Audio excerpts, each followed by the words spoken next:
What's up, guys? This is the Gospel according to Mark with a C. He is I, and I am he. Just taking some time to tell you exactly what's on my mind. Thank you for joining me once again, my friends.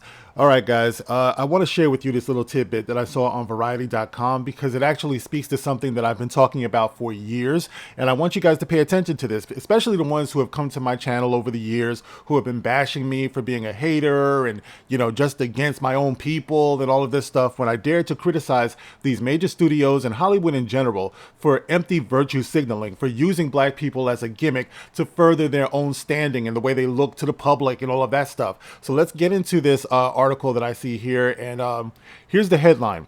Major studios pledges to hire more female filmmakers and people of color were performative, a study finds. Yes, major studios pledges to hire more female filmmakers and people of color were performative, a study finds. Performative, what does that mean? It means that it's just for show, just something that's put out there to make people say, oh, this is great, this is a wonderful thing that you guys are doing, but there's really nothing behind it, guys, which of course is what I've been saying for years. So let's get into this here.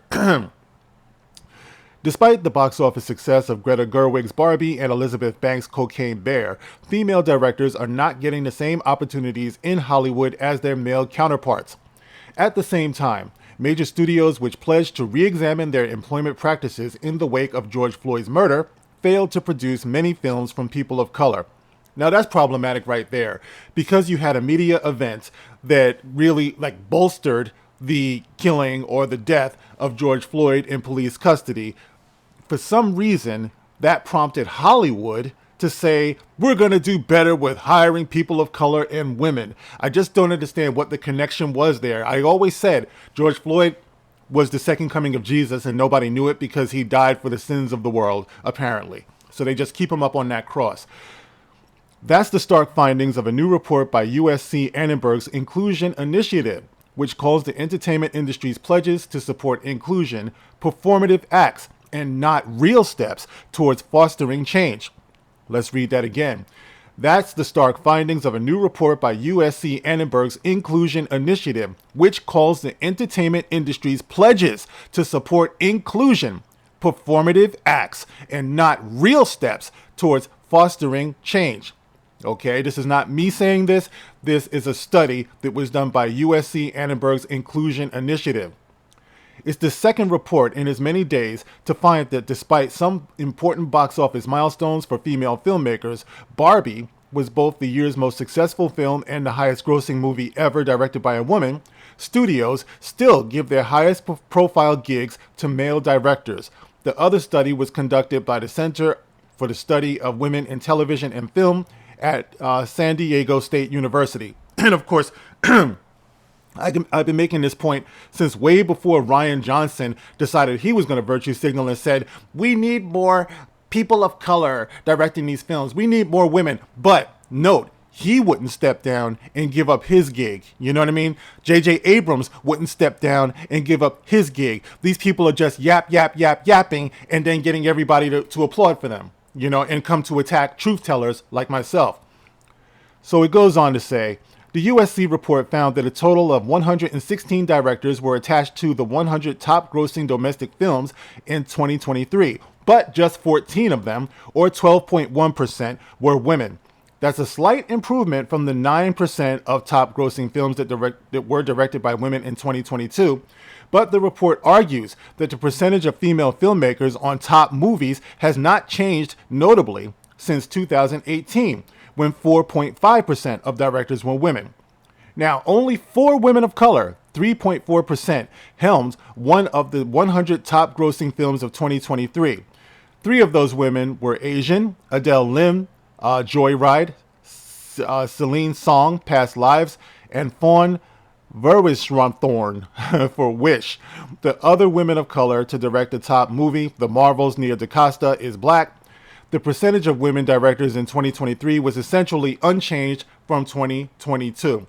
It's strange that they would mention Nia DaCosta, because this is also the point that I was making before. A lot of times they're attaching these milestones and these women of color to box office failures or artistic failures. I've often said, unfortunately, today it seems like the inclusion and diversity thing is attached to substandard.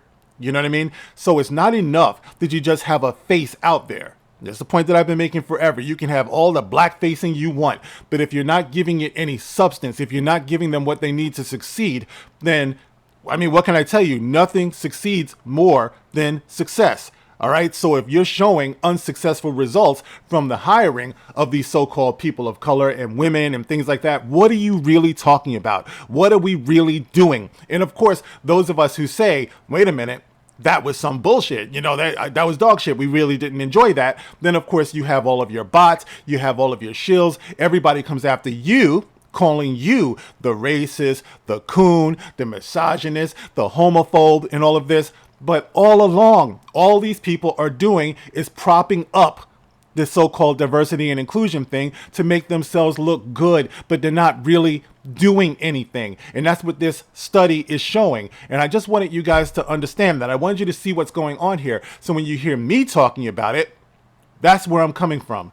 You know, what are we really doing? What are we really showing? And ultimately, they're not doing anything but patting themselves on the back, guys. But I wanted to submit that for your consideration there, because like I said, we do an awful lot of fighting about this, but I think it's about time, especially if you're one of those so-called marginalized people, so-called minority people or people of color or whatever. It's about time you started holding them up to a higher standard. Once again, it's not enough to look in hindsight and say what should have been done. You know, we're talking about John Boyega, you know, after he got done with Finn, said that I feel like they didn't serve my character. You know, they puffed me up to be, you know, this black hero and all of this stuff, but they didn't really give the character any real substance. You know what I mean? Black Panther, once again, recast T'Challa, hashtag recast T'Challa. It's like, you picked up this momentum with Black Panther, gave it to everyone loved it, then you turned around and killed the character. You're not really invested in this stuff. You're not really living that life. You ain't about that, really. And studies like this show that. So guys, you can get in the comment section, let me know how you feel about this. And we got to do better, Senator. As always, I thank you guys for listening. I thank you for subscribing and for sharing and for your super thanks. And guys, I will catch you on the next one. This is The Gospel According to Mark with a C. Rock on.